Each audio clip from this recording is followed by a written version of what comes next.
Selamat datang kembali teman-teman Motovun Indonesia. Kali ini di sebelah saya sudah ada Aprilia SR-GT 200. Jadi ngomongnya harus pakai agak-agak Inggris gitu ya.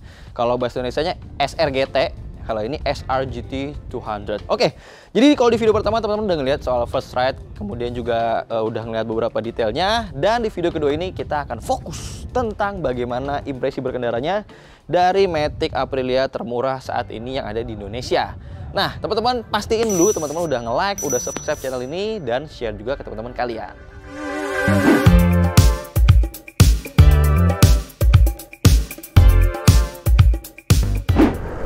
Saat ini saya sedang mengendarai Aprilia SR-GT 200. Jadi ini penantangnya ADV ya, ADV 160. Kalau di video sebelumnya udah membahas soal reading impresi, kemudian juga melakukan sedikit test ride di jalur yang emang agak kecil sih, yang disediakan oleh Aprilia ya, oleh Piaggio Indonesia selaku APM-nya. Dan sekarang seperti kalian bisa lihat, nah kanan kiri depan belakang saya ini udah lagi padet-padetnya. Karena emang ini jam-jamnya macet dan saya lagi menuju ke lokasi syuting. Jadi sambil menuju lokasi syuting, langsung aja saya akan mengucapkan akan menceritakan tentang reading impresi dari SR-GT 200. Oke. Yang pertama reading impresinya apa ya? Oke, kita mulai dari ini dulu kali ya, dari posisi berkendaranya ya. Posisi berkendaranya naik Aprilia SR-GT ini benar-benar kayak tinggi banget woi, asli kayak tuh atap mobil LCGC aja tuh kayak bisa kelihatan. Terus juga ini ada mobil merah ini tuh kayak shark fin-nya sampai atapnya sampai roof rail tuh kelihatan semua gitu naik motor ini. Karena motor ini tinggi ya, ground clearance-nya 175 mm, kemudian juga joknya tinggi kan 799 mm. Jadi emang rasanya kayak naik motor off-road aja gitu, kayak naik motor trail gitu. Cuman ini versi Matic-nya gitu kan. Karena ini joknya tinggi, akhirnya stangnya ini walaupun dia racer udah cukup naik ya, racernya tinggi, dan juga stangnya juga lakukannya juga lumayan tinggi, tapi akhirnya jadi kerasa pendek nih teman-teman. Karena ya itu, karena joknya tadi tuh, joknya tinggi, jadinya memberi kesan kalau si stangnya berasa pendek. Ya harusnya sih nggak pendek banget ya. Ya posisi duduknya nyaman, walaupun nih karakter busnya ternyata agak keras. Cuma enaknya ini ada ganjilan gitu teman-teman, ada kayak gundukan gitu, kayak lumbar support. Jadi untuk sandaran tulang ekor. Jadi selama berkendara tuh kayak benar-benar kayak ya, jadi nggak cepat pegel gitu. Punggung pun jadi rasanya lebih tegap. Kemudian juga masih di reading impression, kaki ukuran 42 nih sepatu, masih bisa maju mundur, dia juga bisa selonjoran. Cuman selonjorannya ini kalau menurut saya terlalu ini teman-teman, terlalu sudutnya terlalu tegak gitu. Jadi si ankle kaki tuh kayak lebih begini ya. Akhirnya kalau buat saya sih rasanya kayak agak lebih pegel aja.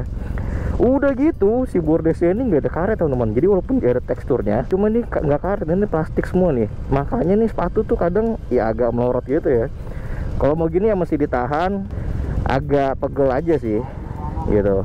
Hand gripnya lumayan tebal, diameternya lumayan besar, jadi digenggamnya nyaman gitu ya di tangan. Cuman ini handle remnya baik yang depan atau yang belakang, emang ini karakternya Aprilia, Vespa juga ya, generasi-generasinya, family-familinya itu emang dia ini punya desain yang lihat deh, looknya itu keluar banget. Makanya buat jari-jari orang Asia yang mungkin nggak terlalu panjang gitu ya, ini tuh kayak di ujung banget nih standby ya. Makanya kalau ngerem tuh jadi jari ini sama ini nih yang agak lebih pegel sih. Jadi ya agak mau begini dulu sih ya, karena kan ini motor untuk di Eropa ya. Kalau di Eropa mungkin jarinya lebih panjang-panjang daripada orang Asia ya.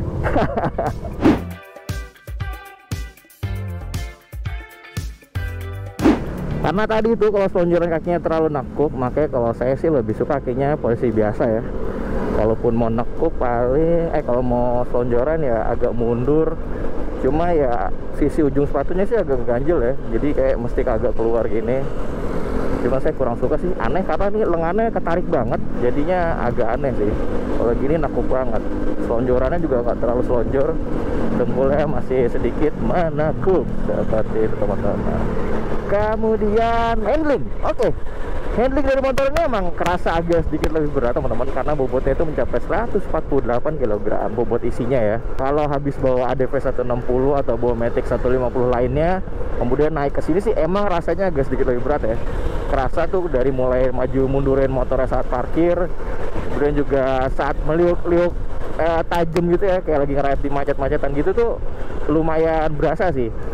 kita tuh ngontrol motornya harus ada tenaga lebih gitu.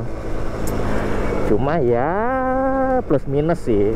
Kelebihannya adalah motor itu jadi kerasa lebih stabil teman-teman, walaupun kita ajak ngebut gitu ya. Jadi rasanya tuh kayak lebih antep aja gitu kan, kayak lebih mantep. Kemudian masih dari handling kita ke suspensinya. Suspensinya ini depan belakang lembut banget teman-teman, asli nih empuk banget kayaknya nih untuk di kelas Matic 150 sampai 200 cc. Kayaknya ini suspensinya paling lembut sih ya. Bahkan dibanding Aerox pun ini lebih lembut. Apalagi kan travelnya emang nggak sepanjang ADV 160 sih. Cuman udah cukup banget. Dan juga dilengkapi dengan setelan preload nih teman-teman yang belakang. Jadi ada 5 setelan preload. Setelan standarnya itu di posisi 2. Kalau buat saya yang bobotnya 60 kg ini di posisi 2 sebenarnya masih kerasa terlalu empuk sih. Jadi sometimes kalau bawa motornya terlalu agresif gitu ya, set kayak langsung nikung gitu tuh, kayak agak sedikit limbung karena ya itu lembut banget, empuk banget. Dampingnya juga lembut, begitu juga yang depan. Suspensi jadi sama-sama tinggi. Kurang lebih yang belakang itu tingginya dari baut ke baut itu 380 lah, dari baut ke bautnya. Kalau yang depan travelnya kan 122, yang belakang itu 102 mm.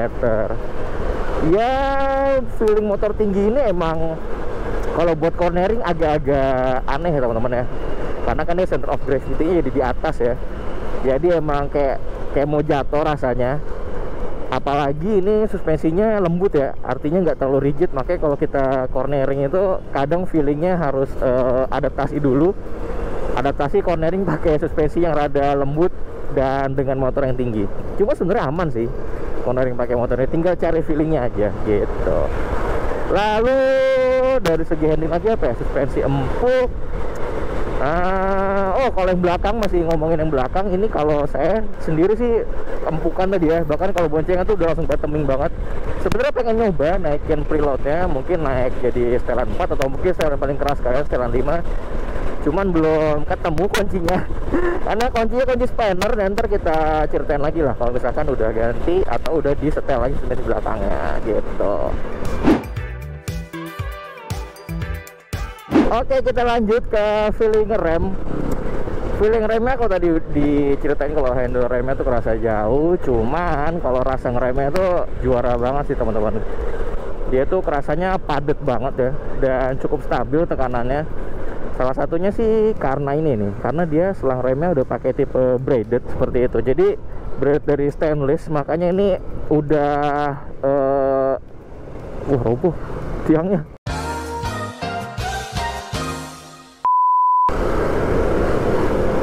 Ya, setelah rem model braided, nah ini tuh emang dia dari bahan stainless dan mulai dirajut gitu teman-teman, kayak anyaman gitu lah.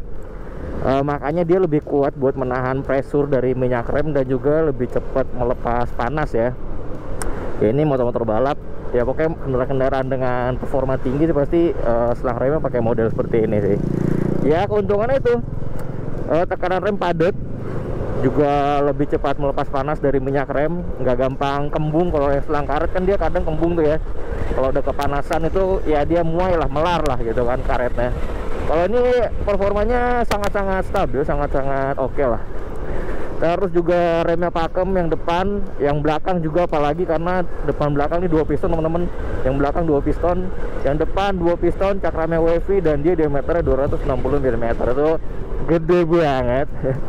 Terbesar di kelasnya lah, makanya remnya juara. Walaupun ditekannya agak susah ya, agak kurang enak sih kalau buat saya. Mungkin buat teman-teman yang jarinya panjang mungkin akan lebih enak, atau mesti ganti handle remnya dengan aftermarket yang bisa di setel jaraknya. Jadi bisa di setel jauh, jarak dekat jauhnya si handle rem gitu. Oh iya, ABS-nya ini kan satu channel ya, depan doang. Dan itu rasanya cukup sensitif teman-teman, dia sensitif banget. Terus juga kalau buat saya sih agak cukup keras ya ketika si ABS-nya bekerja, itu lumayan nahan di handle rem, dan bahkan sampai bikin motor tuh agak sedikit jelonong teman-teman, karena kan ditahan sama ABS-nya biar nggak ngunci terus ya si remnya. Oke, kita ngomongin apa lagi ya? Habis ini kita akan bahas mesin ya, kita cari jalan yang rada enak dulu. Nah, sekarang kita bahas mesin ya. Enak nih jalannya, rada lenggang. Dan kalau bicara mesin, ya mesinnya ini mesin udah generasi terbaru ya, generasi terbaru. Kemudian juga 174 cc murninya, FHC 4 katup pendingin cairan, iGet, ya lupa teknologinya dari Piaggio Vespa. Di motor ini ya suara mesinnya agak ada ngorok ternyata teman-teman. Kalau misalkan kita buka gas gitu ya, kayak lagi berakselerasi tuh kayak ada suara ngorok dan suara ngiung gitu. Dari kedengarannya sih dari ini, dari kipas radiatornya. Nah, ini kebetulan lampu merah nih. Sekalian kita coba ininya. Start stop system ini udah aktif dan dia udah memenuhi syarat-syaratnya. Kita lihat dia akan mati di hitungan 1, 2, 3. Oh, 3 detik langsung mati mesinnya teman-teman. Kalau udah mati, nah ini indikator start stop system berkedip. Dan ABS ini emang nggak tahu kenapa kalau di Vespa dan Piaggio itu kalau motornya berhenti ABS itu ikutan kedip. Cuman ntar kalau udah jalan dia ini lagi sih, udah hilang lagi sih. Kalau motor-motor lain kan dia ABS kedip itu kalau pas start awal doang ya. Mesinnya mati. Dan ini oh ya, di mesin ini tuh dia kayak mengunci RPM-nya dulu di 5000 sampai di 6000 RPM. Itu sampai di kecepatan 80 km per jam kurang lebih. Jadi makanya motornya atau mesinnya ini kerasa rada gerung kalau kita pas lagi buka gas. Ya plus minus sih. Plusnya itu adalah akselerasinya kan kerasa lebih berasa karena RPM ini lebih mendekati ke peak powernya dan peak torsinya ya.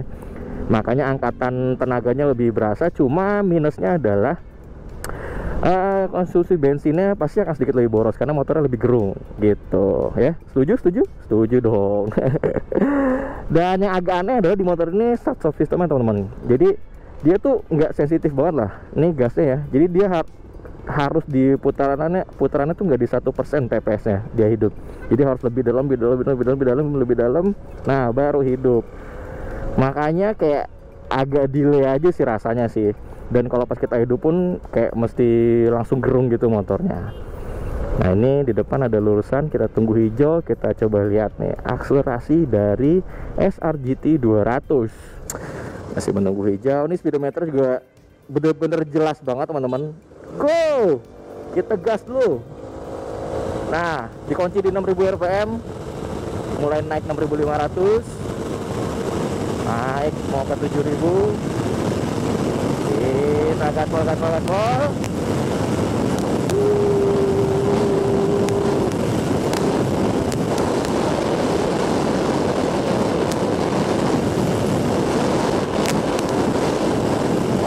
mau naik. 121, 124. Oh ini agak terbang sedikit nih, ada jembatan. Wah 125.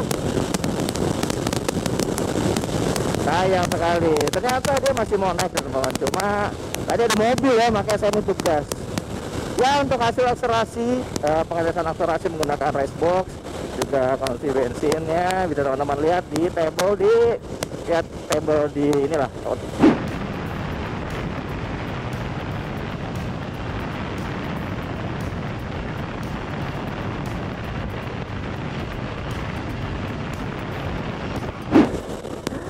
Masih di mesinnya lagi, seperti yang tadi saya bilang, karena dia mengunci di RPM yang rada tinggi, makanya emang kerasa sedikit gerung. Ya untungnya nggak ada ini ya, vibrasi yang berlebih, jadi mesinnya kerasa halus. Sektor CVT juga kerasa halus ya untuk stop and go gitu. Dia berasa mulus banget. Sampai saat ini udah mau 500 kilo lah kurang lebih nih motor jalannya, dan masih kerasa halus, belum ada tanda-tanda gerdeg. Semoga sih nggak ada ya.